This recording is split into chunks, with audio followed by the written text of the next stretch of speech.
Om Swastiastu.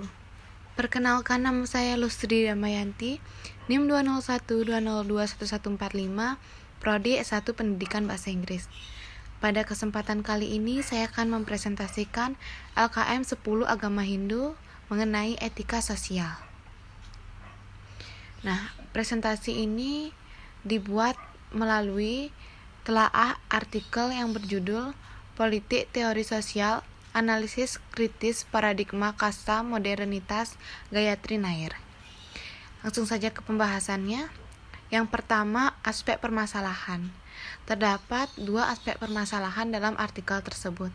Yang pertama, apa hubungan teoritis antara kasta dan modernitas? Dan yang kedua, mengapa perlu pembelaan terhadap modernitas? Lalu teori-teori yang digunakan dalam artikel tersebut adalah yang pertama, Ambedkar.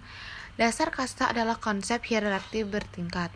Cara sistem kasta mengatur dirinya sendiri adalah menempatkan kelompok yang berbeda dalam hubungannya satu sama lain, dan hubungan ini ditentukan melalui hierarki.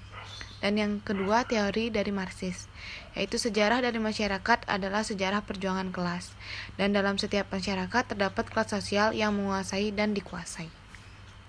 Nah, sedangkan metode yang digunakan dalam penulisan artikel ini yaitu metode kualitatif. Metode penelitian kualitatif adalah suatu metode yang berfokus pada pemahaman terhadap fenomena sosial yang terjadi di masyarakat. Pada metode ini, peneliti menggunakan perspektif dari partisipan masyarakat sebagai gambaran yang diutamakan dalam memperoleh hasil penelitian. Perlu diketahui bahwa penelitian ini berangkat dari data, memanfaatkan teori yang ada sebagai bahan penjelas, dan berakhir dengan sebuah teori. Nah, di mana artikel ini menggunakan kombinasi pemikiran atau teori dari Ambedkarite dan juga Marxis. Nah, dari aspek permasalahan terdapat hasil pembahasan sebagai berikut. Yang pertama, penciptaan negara bangsa modern dan independen cenderung secara eksplisit memandang pernyataan berdasarkan kasta sebagai hal lain dari modernitas. Yang kedua, modernitas kapitalis dan formasi pramodern seperti kasta saling bertentangan satu sama lain. Kasta tidak menghilang, melainkan diadaptasi menjadi bagian integral dari institusi modern.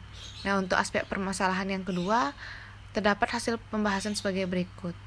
Yang pertama, ada kebutuhan untuk menolak alternatif terhadap modernitas yang paling sering merupakan versi tradisi yang menindas. Para ahli teori sering membuat kesalahan yang sama, yang memandang Dalit hanya sebagai konsumen dan bukan produsen modernitas. Dan yang terakhir, ada alasan kuat untuk mempertahankan modernitas yang bersumber dari pemahaman dasar bahwa teori harus dipandu oleh beberapa tujuan politik seperti tujuan emansipasi yang tertindas. Nah, untuk temuan dan kesimpulannya adalah kajian tentang biografi kasta tidak dapat dilakukan tanpa menghadapi pernyataan modernitas. Hubungan antara kasta dan modernitas erat dan kompleks. Perdebatan tentang hubungan dan kasta dan modernitas menandai sejumlah sosiologi secara spesifik dan teori sosial secara umum. Dan hierarki adalah pusat dari kasta.